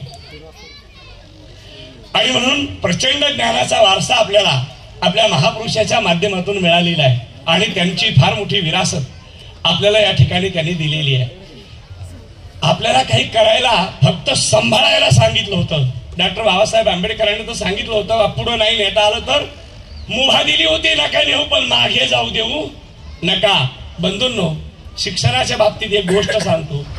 डॉक्टर बाबासाहेब आंबेडकरांना सांगितलं होतं शिका. शिक्षण क्षेत्रामध्ये काम करणारे आमच्या बंधू भगिनी याच्यामध्ये आहेत.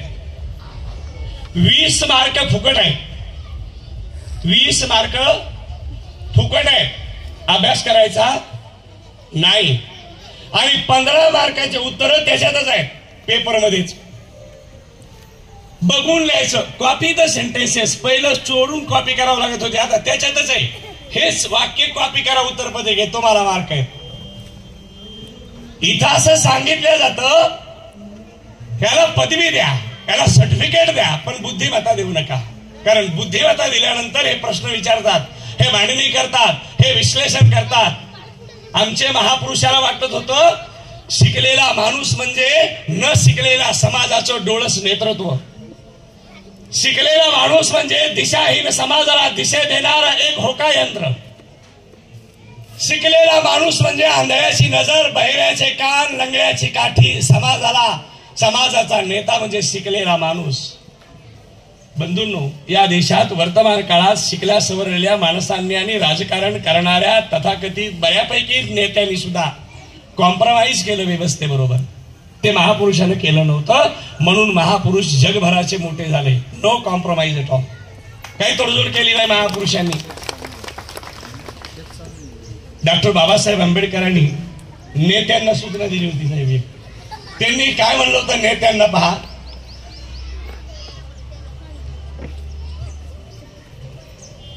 जा आणि आपल्या भिंतीवर लिहून ठेवा की मला या देशाची शासनकर्ती जमात बनायचं आहे. पण आम्ही या जमात या शब्दाचा अर्थ करायला आणखी धजत नाही. एक कास्ट, एक कॅटेगरी एकत्रित आल्यावर जमात तयार होत नाही. आणि देशाची फॅक्ट सांगतो तुम्हाला, कुठलीही कॅटेगरी एकत्रित आल्यावर त्या देशातल्या बाकीच्या लोकांपेक्षा ती मायक्रो मायनॉरिटी होते, ती फार कमी होते, अल्प होते, आणि ती देशाची सत्ता कधी हातात घेऊ शकत नाही. आणि सांगितलंय तर महापुरुषांनी आदेश, जा तुला या देशाची शासनकर्ती जमात बनायची आहे. आणि म्हणून जमात तयार करण्याचा संदेश दिला होता. या लोकांना संघटित करा आणि विखुरलेल्या बहुजन समाजाची एक जमात तयार करा. ही तुमची शासनकर्ती बनण्याची पूर्व अट आहे. ज्या दिवशी या तुटलेल्या समाजाला जोडाल त्या दिवशी तुम्ही शासनकर्ते असाल. कारण भारतीय राज्यघटनाच तशी आहे. बहुसंख्य हा प्रांतत्व आहे. भारतीय लोकशाहीचं प्रांतत्व संख्या आहे. लोकशाहीचं प्राणतत्व संख्या आहे, पण संख्या आमची आहे, पण वोट म्हणून नाही. संख्या आमची आहे, आम्ही बनायला बहुजन, पण संख्या राजकीय दृष्ट्या आमची बहु नाही, म्हणून आमची सत्ता या देशावर नाही. दुसरा देश, मोक्याच्या जागा धरा किंवा माऱ्याच्या जागा धरा असा संदेश होता. गड किल्ल्याच्या वेळेला, गड किल्ल्याच्या काळावधीमध्ये राजे काय म्हणत होते सैन्याला, प्रांत गेला तरी जाऊ द्या पण किल्ला जाऊ देऊ नका. प्रांत गेला तरी जाऊ द्या पण किल्ला जाऊ देऊ नका. कारण किल्ल्यावरून पुढे मारा करता येईल आणि प्रांत जिंकता येईल. आता डॉक्टर बाबासाहेब आंबेडकरांच्या काळामध्ये गड किल्ल्याचं मॅटर नव्हतं. वोटिंगचा मामला होता, वोटिंगचा, आणि त्याच्यावरती क्रेडिट ठरणार होती. त्याच्यातून सांगितलं अशा मोक्याच्या जागा धरा की तिथून समाजाचं कल्याण करता येईल. पण बहुसंख्य लोकांनी याचा अर्थ आपल्या सवलतीप्रमाणे काढला. मोक्याच्या जागा धरण्याच्या ऐवजी धरलेल्या जागेचं नाव मोक्याची ठेवलं. धरली की नाही म्हणले, आणि धरली म्हणून मोक्याची समजली, आणि तिथंही लोकांबरोबर धोका झाला. शिक्षण भारतीय राज्यघटनेमध्ये फ्री अँड कंपल्सरी एज्युकेशन दिलंय. Free and compulsory education, compulsory education आहे. कंपल्सरी त्याचा ऍक्ट 2009 ला आला. शाहू महाराजांनी त्या काळात नियम काढला होता, जर लेकरू शाळेत पाठवलं नाही तर मायबापाला 1 रुपया दंड, 2 लेकरं असतील तर 2 रुपये, म्हणजे आजचे 2000 रुपये दंड. डॉक्टर बाबासाहेब आंबेडकर घटनेत म्हणले याला कंपल्शन करा, सक्ती करा. 1950 ला भारतीय राज्यघटना अस्तित्वात आली आणि 2009 ला RTE ऍक्ट आलं, राईट टू एज्युकेशन. 2009 आणि आमचे एक बहुजन शिक्षक फटाक्या वाजवत होते. फटाक्या वाजवलेले पाहून मी सहज म्हणालो, काय कुणाचा वाढदिवस आहे? ते म्हणले नाही, सक्तीचं शिक्षण लागू झालंय 2009ला. मी म्हणलं 2009ला सक्तीचं शिक्षण लागू झालं म्हणजे 1950 ते 2009 59 वर्ष दिलेला धोकेबाजीचा जल्लोष करायचा काय? मग 1950 पासून 2009 पर्यंत या देशातली सत्ता काय करत होती? भारतीय राज्यघटनेची अंमलबजावणी काय करत नव्हती? कारण इथली ज्यांच्या हातामध्ये या सत्तेचे भागदौर आहेत ते लोक आपण शिकावं असं अजिबात इच्छित नाहीत. म्हणून 2 पद्धतीची एज्युकेशनल पॉलिसी आली. एक प्रायव्हेट शिक्षण आहे, 8 दिवसाला परीक्षा आहे. एक सरकारी शिक्षण आहे, 8 वर्ष परीक्षा नाही. कोणत्या कायद्यानुसार शिक्षण आहे हा कायदा लेकराला सांगितला नाही, पण शिक्षक मारू शकत नाहीत याच्या कायद्याचा प्रचार केला की शिक्षकाला शिक्षा करण्याचा अधिकार नाही. तुला शिकायचा अधिकार आहे याचा प्रचार नाही केला. ते तुझा मूलभूत हक्क आहे ह्याचा प्रचार नाही केला. गुरुजी तुला मारू शकत नाही याचा प्रचार केला. आणि म्हणून गुरुजी पोराला दटवायच्या ऐवजी पोरच गुरुजीला दटवायला सुरुवात करतायत. आपलं संकट काय आहे? एक दिवशी रस्त्याने जाणाऱ्या मुलाला गुरुजीने म्हणले इकडे, ते आपल्यासारखं काही खाली बघून आलं नाही, ताटवाने आलं. आपण आपल्या गुरुजीकडे जाताना एकदम सावधान मध्ये उभा राहतो. ते म्हणलं काय सर? म्हणले 15 दिवस शाळेला आला नाही.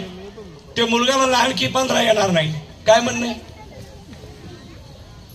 गुरुजीला थोडीशी अस्मिता दुखावली आणि गुरुजी म्हणले नापास करेल. ते म्हणलं 8वी पर्यंत तुमच्या हातातच नाही नापास. मुलगा पासच करावं लागतंय म्हणला. गुरुजीला थोडा आणखी राग आला. ते म्हणले छडीनं फोडून काढील. ते म्हणला 3 वर्ष जेल आहे गुरुजी. कशाचा प्रचार केला? म्हणजे तुम्ही शिकणार कसे नाहीत याचा प्रचार केला. तरुणाई वेगळ्या दिशेनं का जाते आणि का भरकटते ते तरुणाईला विचाराचा जो लगाम लागायला हवा होता तो लागताना दिसत नाही. त्याला वर्ग मिळतोय, गुणवत्ता मिळत नाही. म्हणून शिक्षणासाठी फार मोठा संघर्ष करण्याचा दिवस आपल्या स्वतःवर आलेला आहे. मी तर म्हणतो सरकारने सपशेल याच्यातून बाजू काढली तर या शिकलेल्या लोकांना जिम्मेदारी घ्यावा लागेल की माझी बुद्धी, माझी अक्कल, माझी विद्वत्ता, माझ्या विषयातली मी पुढच्या पिढीला जो आहे तोपर्यंत जिवंत समाजासाठी देत राहील आणि शिकवित राहील मोफत. हे करावं लागेल, विलाज नाही. शिक्षण बंद होण्याची सरळ सरळ आता पुढे चित्र आहे. एकीकडे वेगवेगळे लढे आम्ही लढत असताना रिझर्वेशनचे लढे एकीकडून चालू आहेत आणि एकीकडून 85% जागा कॉन्ट्रॅक्ट पद्धतीने भरल्या जाणार आहेत आणि त्याच्यात रिझर्वेशन नाही. बघा धोके, लाखोचे मोर्चे, भयानक अशी एनर्जी आणि इकडून निर्णय पास की तुम्ही कॉन्ट्रॅक्ट मधून भरती होणार आहे. कुणीतरी आपला मालक असणार आहे, त्याला सर्व्हिस मधले रूल्स आपल्याला असणार नाहीत. पेन्शन तर त्याची फार लांबची गोष्ट आहे. या पद्धतीनं सगळ्यात मोठं आव्हान आपल्या पुढच्या पिढीला शिक्षण कसं द्यायचं याच्यावर आपल्याला विचार करणं आवश्यक आहे. तो आपला हक्क कसा बाधित ठेवायचा यावर आपल्याला विचार करणं गरजेचं आहे. आणि तिसरी महत्वाची गोष्ट, डॉक्टर बाबासाहेब आंबेडकरांच्या महान संघर्षातून जी लोकशाही डेमोक्रेसी आपल्याला दिलेली आहे, लोकांनी लोकांसाठी लोकांकडून चालवलेलं राज्य, हे अब्राहम लिंकनची जी व्याख्या आपण समाजाला सांगत राहिलो, परंतु डॉक्टर बाबासाहेब आंबेडकरांची व्याख्या काय आहे हे समाजापर्यंत गेलं नाही. रक्ताचा एक थेंबही न सांडता ज्या समाजाला हक्क आणि अधिकार नव्हते, एकाच महापुरुषानं रात्रंदिवस जागून सगळे हक्क आणि अधिकार दिले. ही लोकशाही, हे अधिकार आम्हाला दिले. मला तर एक दिवशी प्रश्न विचारला एका कार्यक्रमात, डॉक्टर बाबासाहेब आंबेडकर डॉक्टरच कशाचे होते म्हणे? जसे आपल्याकडे डॉक्टर साहेब हार्ट स्पेशालिस्ट आहेत, ते कशाचे डॉक्टर होते म्हणे? म्हणजे कोणचे स्पेशालिस्ट होते असा प्रश्न विचारायचा होता त्यांना. मी म्हणलं मृतवत झालेल्या समाजाला एकदमच चैतन्य आणून जिवंतपणा निर्माण करणारे ते महान डॉक्टर होते. अख्खा समाजच त्यांनी जिवंत केला, समाजाची अस्मिताच जागृत केली आणि माणूस गुरगुरायला लागला. बोलायला लागला, हक्क सांगायला लागला, हक्क गाजवायला लागला. ही सगळी चेतना डॉक्टर बाबासाहेब आंबेडकरांना निर्माण केली. आता त्याच्याबद्दल त्यांनी आयुष्यात काय भोगलं ते वेगवेगळ्या कार्यक्रमातून आपण ऐकलं. रमाईचा वनवास आपण ऐकला, अनेक वेळेला ऐकला असेल. याची मांडणी करताना आपण विचार केला पाहिजे. रमाईच्या वाट्याला फार दुःख आलं. डॉक्टर यशवंत मनोहर आपल्या कादंबरीत, मी रमाई नावाच्या कादंबरीत लिहितात, रमाई म्हणजे दुःखाचा समानार्थी शब्द. रमाई म्हणजे दुःखाचा समानार्थी शब्द. जन्मापासून दुःख दुःख दुःख दुःख आणि एका प्रज्ञासूर्याची पत्नी झाल्यानंतर सुद्धा आयुष्यात दुःख दुःख. याचा अर्थ असा काढायचा का की बाबासाहेब जाणते पती नव्हते? असा काढायचा का की त्यांनी रमाईला सुख दिलं नाही? या देशातली व्यवस्थाच एवढी सडली होती, या देशातली व्यवस्था जेवढी विचित्र होती की ती व्यवस्था दुरुस्त करत असताना डॉक्टर बाबासाहेब आंबेडकराला वेळ मिळाला नाही घरच्यासाठी वेळ द्यायला. आणि रमाई पण तेवढ्या खंबीरपणाने म्हणत होत्या, मला माहित आहे तुम्ही काय करत आहात, तुम्हाला या समाजाचा उद्धार करायचा आहे आणि हे काम तुम्ही करा. म्हणून डॉक्टर बाबासाहेब आंबेडकर म्हणाले, हे रमा, मी या देशात जेवढं परिवर्तन घडवून आणणार आहे ना, तेवढ्या परिवर्तनामध्ये तुझा सुद्धा तेवढाच हिस्सा आहे. म्हणून हे साहेब लोक हो, आपल्या साहेब होण्यामध्ये ज्या डॉक्टर बाबासाहेब आंबेडकरांचा हिस्सा आहे तेवढाच रमाईचा हिस्सा आहे.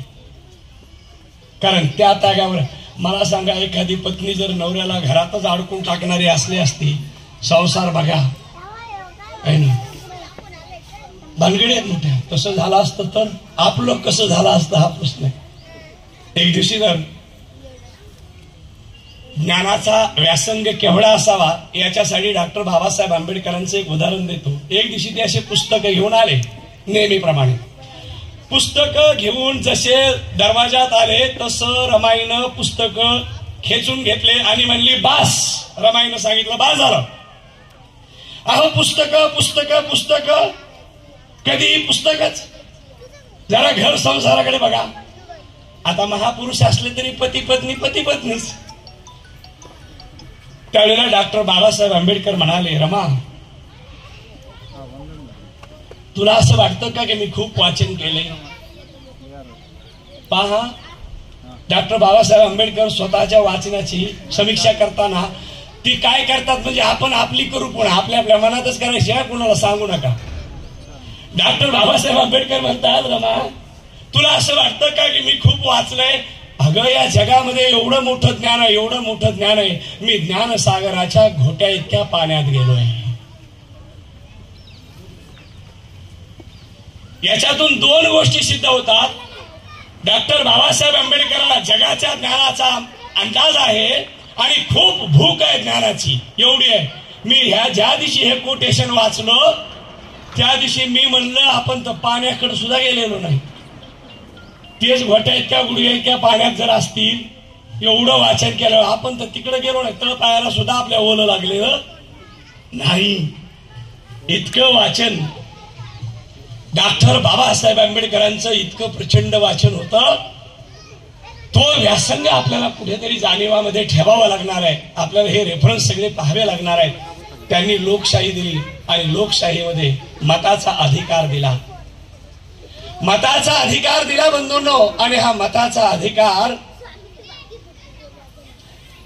कसा कसा कसा हिरवून घेतला गेला. आपल्या जातीतला एकाला लीडर बनवण्यात आलं, त्याची पिन दुसऱ्याच्या बोर्डात असते. आपल्याला वाटतं माणूस आपला, पण आपण आपल्या माणसापाशी जातो आणि त्याच्या माध्यमातून सप्लाय तिसरीकडे जातो. म्हणून आपल्याला आपल्या माणसाची पिन कुठेशी खोसली ती बघावं लागती, कारण तिकडे कुठे चाललाय नेमका. लोकशाही टिकवायची असेल तर हा विचार करावा लागतो. आणि दुसरी गोष्ट अशी झाली, बाजारामध्ये भाजीपाल्याच्या बाजारामध्ये शेवटी भाजीपाला तराजून नाही विकत. उरलेला भाजीपाला असा ढिगल लावतात, ढिगल. त्याला गुत्ता खुत्ता काय म्हणतात ते बघा. आणि ते म्हणतात हे 10 रुपयाला गुत्तच, 20 रुपयाला गुत्तच. तसं या ठिकाणी झालं लोकशाहीमध्ये की हे आमची गल्ली, या गल्लीचा मी नेता आहे आणि गल्ली माझ्याच माग आहे, बोला गुत्तीच.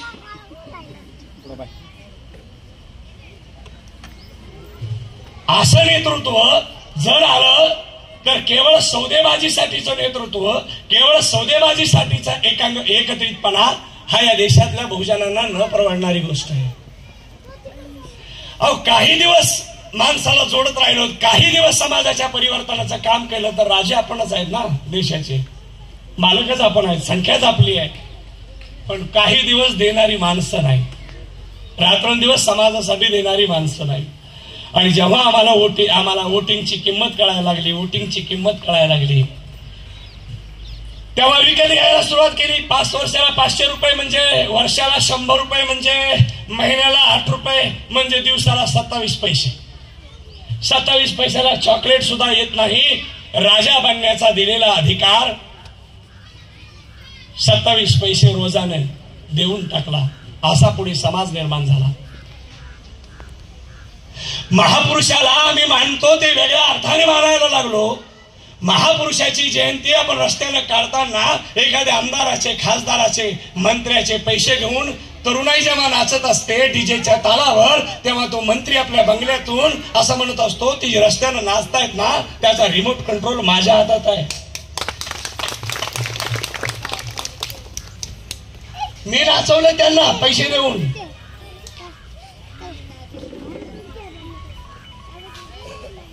म्हणून महापुरुषांना मानणं, महापुरुषाच्या जय जयकारामध्ये सुद्धा महापुरुषाच्या प्रती असलेली जी आत्मीयता, जी तळमळ आहे आणि तो जो विचार आहे, तो समाजामध्ये पेरण्याची जी कमिटमेंट आहे, जी बांधिलकी आहे, ती समाजामध्ये निर्माण करावी लागणार आहे. हे जेव्हा आम्हाला कळायला लागलं, मत विकायचं नाही वगैरे वगैरे जेव्हा कळायला लागलं, असं राजकीय मंडळी बी बोलायला लागली, मताची किंमत सांगायला लागले एकमेकाला, तोपर्यंत मशीन आली. एक कळूस तर दुसरं काहीतरी येतात. तोपर्यंत मशीन आली आणि मशीन मधून बटन कुणाचं बी दाबा, ते कुणाला जायचंय ते ठरविता येतं. अशी मांडणी आता नव्यानं व्हायला सुरुवात झाली. कशी टिकवावी लोकशाही? लोकशाही आहे का याची शंका घ्यावी. बंधूंनो, इथं बसलेल्या माणसांना असं वाटतंय का की वोटिंग ही मशीननं नसावी? असं वाटतंय का मशीनच असावी? असं वाटतंय का? बोला ना, काय फरक पडत नाही. वोटिंग मशीननं असावी का मशीनने नसावी? नसावी असं वाटतंय ना, सगळ्यांना असं वाटतंय. असं सगळ्यांना वाटतंय. हे बा, आपण इथे इतकेच आहेत ना, असंच सगळ्यांना वाटतंय. बघा, महत्वाचा मुद्दा सांगतोय मी. इथं आपण शॅम्पल मध्ये चर्चा करतोय. एवढ्या लोकांना असं वाटतंय मशीननं नसावी, असंच उरलेल्याला वाटतंय. पण तसं होत नाही. लोकांना वाटतं तसं होत नाही. लोकशाही कशी काय असू शकते तशी? मग लोकशाही त्याला असं म्हणतात जिथे या देशातल्या, राष्ट्रातल्या लोकांना जे वाटतं ते घडलं तर लोकशाही. इथल्या लोकांना असं वाटतं वोटिंग स्टॅम्प पेपरवर व्हावी, मशीनवर नाही. पण लोकांच्या मताला म्हणण्याला किंमत नाही, म्हणून लोकशाही धोक्यात आहे, म्हणून डेमोक्रेसी धोक्यात आहे. म्हणूनही चिंतेचा विषय आपल्या समोर. आपल्यासारखी सृजनशील शिकलेली माणसं चिंतन करू शकतात. चिंतनातून चिंता आपल्याला वाढते, समजीतून चिंता वाढते, चिंतेतून चिंतन करू शकतात, त्याच्यातून चेतना निर्माण करू शकतात, समाजाचं परिवर्तन आणि बदल करू शकतात.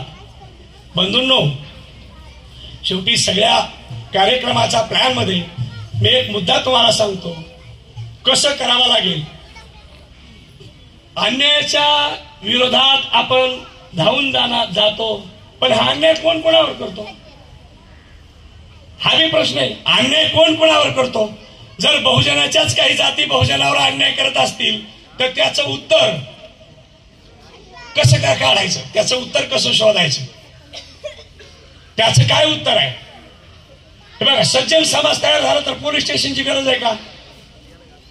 मग भांडणच नाही लागले तर अन्याय निवारण करायचे पळत जावं लागेल का? परिसर व्हावं लागेल का? नाही.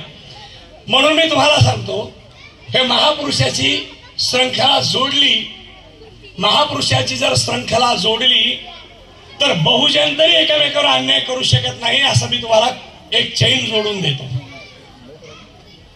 हे पहा, तथागत सिद्धार्थ गौतम बुद्धाने काम केलं. प्राचीन भारतामध्ये तथागत सिद्धार्थ गौतम बुद्धाने काम केलं आणि समता, स्वातंत्र्य, बंधुत्व आणि न्यायावर आधारलेला समाज निर्माण झाला.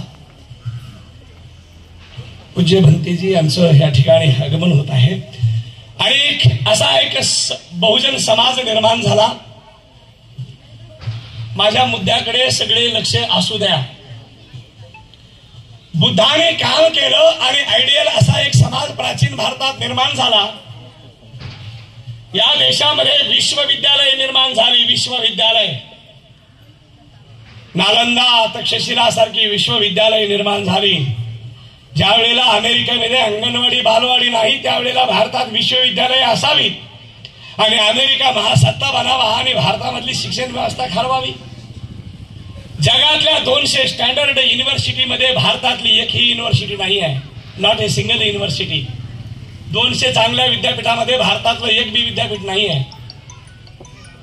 त्या विद्यापीठाच्या देशामध्ये जेव्हा जागतिक लेवलची विद्यापीठ या देशाचा वारसा आहे. चला मी जोडून देत होतो, एक श्रंखला जोडायची मला. बहुजनाचं भांडण कसं होत नाही मला समजून सांगायचंय. तथागत सिद्धार्थ गौतम बुद्धाने काम केलं. सम्राट अशोकाचं राज्य प्रस्थापित झालं आणि सम्राट अशोकाचं राज्य प्रस्थापित झालं. 2-3 महत्वाच्या गोष्टी घडल्या. 1, स्त्री आझाद झाली. 2, शूद्रांना शिक्षण मिळालं आणि 3, शूद्र राजे झाले. बघा बुद्धाच्या क्रांतीचे परिणाम काय झाले. शूद्र राजे झाले, शूद्रांचं शिक्षण निर्माण झालं आणि स्त्री आझाद झाली.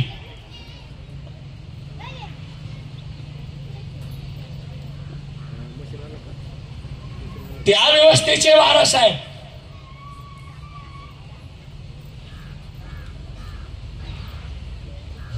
सम्राट अशोक भंतेजीला जेव्हा वंदन करायचे त्यावेळेला त्या प्रशासनातले अधिकारी सम्राटांना म्हणायचे, तुम्ही सम्राट आहात आणि तुम्ही वंदन करत जाऊ नका. म्हणजे वंदन करता हे जरा अवघडच वाटतं सम्राटांनी. सम्राट अशोकांनी दिलेलं विश्लेषण सांगतो. सम्राट अशोक म्हणले, मी हाडामासाच्या मानवी सांगाड्यापुढे झुकत नाही.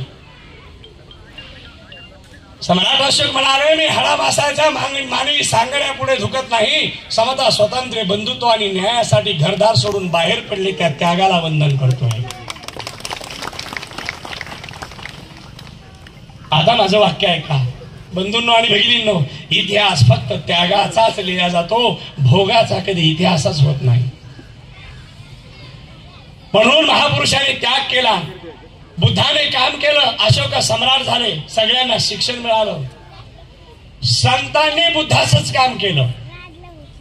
कबीराने बुद्धांचं काम केलं, तुकोबाने बुद्धाचं काम केलं, संत रामदेवाने बुद्धांचं काम केलं, संतांनी तथागत सिद्धार्थ गौतम बुद्धाचं काम केलं. सगळे संत वेगवेगळ्या जातीचे आहेत. कबीर मोमीन आहे, कबीर मोमीन आहे, रविदास चर्मकार आहे, तुकोबा कुणवी आहे, सेना नावी आहे, गोरा कुंभार आहे, रविदास चर्मकार आहे, सेना नावी आहे, सावता माळी आहे. वेगवेगळ्या जातीतले संत समोर आले आणि काम मात्र समता प्रस्थापित करण्याचं करत होते. म्हणजे तथागत सिद्धार्थ गौतम बुद्धाचं काम करत होते. संत नामदेवाने काम केलं. आता बघा जातीय विश्लेषणासाठी नाम शिंपी आहे आणि बुद्धिजनच्या अगोदरची चोखा महार ज्याला म्हटलं जातं त्या चोखोबाचं बॉडी, शरीर मंगळवेढ्यात पडलेलं आहे.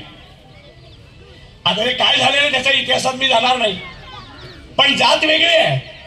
संत नामदेव महाराजाला जेव्हा कळलं त्यावेळेला ती डेड बॉडी जेव्हा त्यांनी काढली त्यावेळेला मांस गळून पडलं आणि हाडं फक्त हाती आले आणि तिथले झाडं घेतले आणि पंढरपूरच्या विठ्ठलाच्या मंदिराच्या समोर चोखोबाची समाधी निर्माण केली. जात वेगळी आहे. असे भले या देशामध्ये जिवंत माणसाला गाडण्याची कुणाची तरी नीती, पण हाडालाही शालोट मिळवून देणं हे आहेत बहुजनांची नाती. तुकोबा कुणबी त्यांनी गाथा लिहिली आणि शिवाजी महाराजांना रयतेचं राज्य कसं असावं याचं मार्गदर्शन केलं.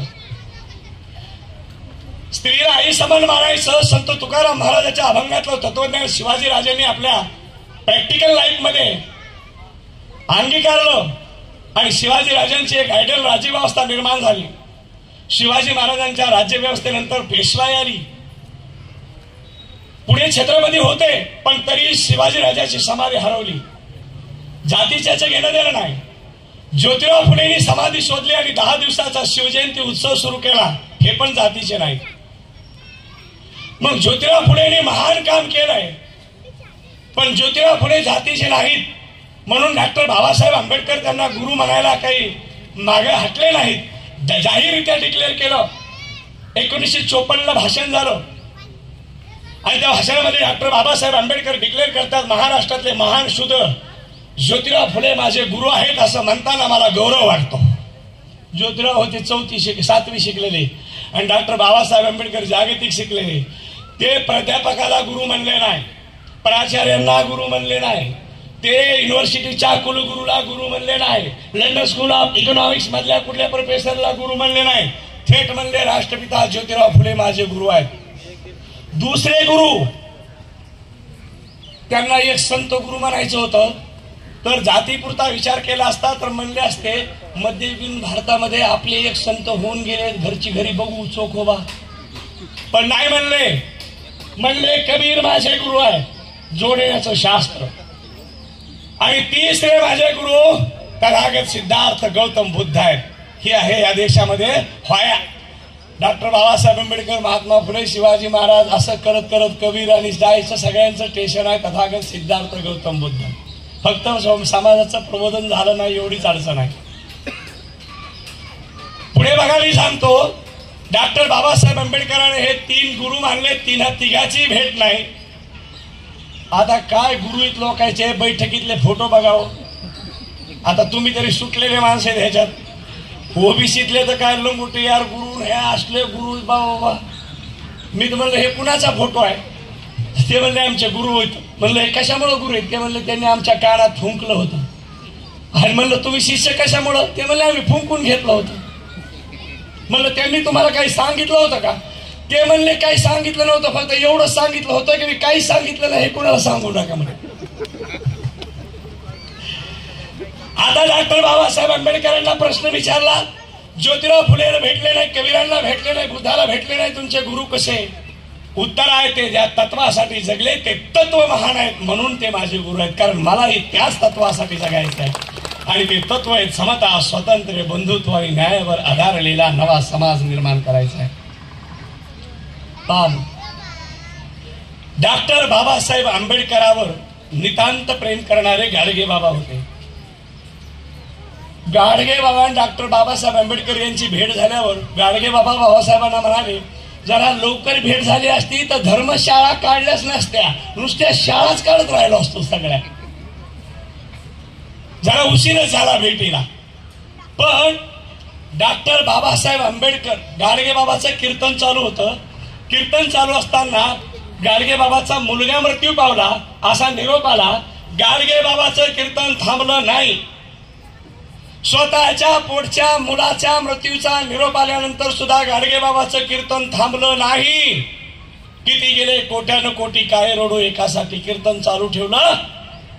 पण डॉक्टर बाबासाहेब आंबेडकरांचा महापरिनिर्वाणाचा निरोप आला. गाडगे बाबा हंतरून धरलं तर 14व्या दिवशी गाडगे बाबाही गेले. या बाबासाठी ते बाबा जातात हे ज्या दिवशी समाजाला कळतं त्या दिवशी बहुजनाची जमात निर्माण होते आणि ती शासनकर्ती बनते. बाबा ते बाबा आपल्याला समजले पाहिजे. डॉक्टर बाबासाहेब आंबेडकरांसाठी गाडगे बाबाचा प्राण जातो. मिरिटच असते व महापुरुष महापुरुषच असतात. त्यांचा विचारच तेवढा मोठा असतो. काय असतंय आता मला पुढच्या चैनीमध्ये जोडायचे अण्णाभाऊंना. 1.5 दिवस शाळेत गेल्यावर रशियाला बोलवते तर आपल्याला कुठं कुठं बोलवायला पाहिजे होतं. 1.5 दिवसाचं आता ते काय रशियाला फिरायला गेले होते का? काय म्हणून बोलवतो? साहित्यिक म्हणून निमंत्रण होतं. साहित्यिक म्हणून निमंत्रण होतं. साहित्यिक म्हणून गेले होते ते. 1.5 दिवस शाळा शिकल्यावर रशियाला बोलवतील. आपल्या तर देशात एक देश, जगात एक देश शिल्लक नव्हता राहायला पाहिजे बोलवायला. पण आता कोणी कोणाला सांगू नका, आपल्यात आपलंच राहून द्यायचं सगळं. पण ते मेरिट पहा.